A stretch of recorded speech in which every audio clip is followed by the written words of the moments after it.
Kalėdos – tai metas, kai net didžiausi realistai pradeda tikėti stebuklais, kai kasdienybė rodos ima ir išnyksta.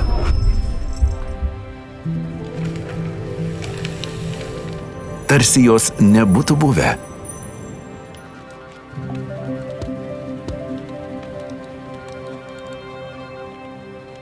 Kartais visai netikėtai mes pamatome tai, ką labai norime matyti. Bet kartais tikrovė turi savų planų ir tie planai dažniausiai būna šiek tiek labiau žemiški.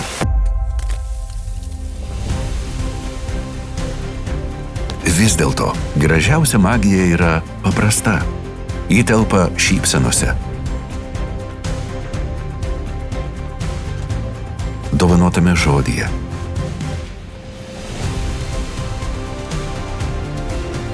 Nuoširdžiame dėmesyje. Šias kalėdas kviečiame atrasti stebuklą detalėse.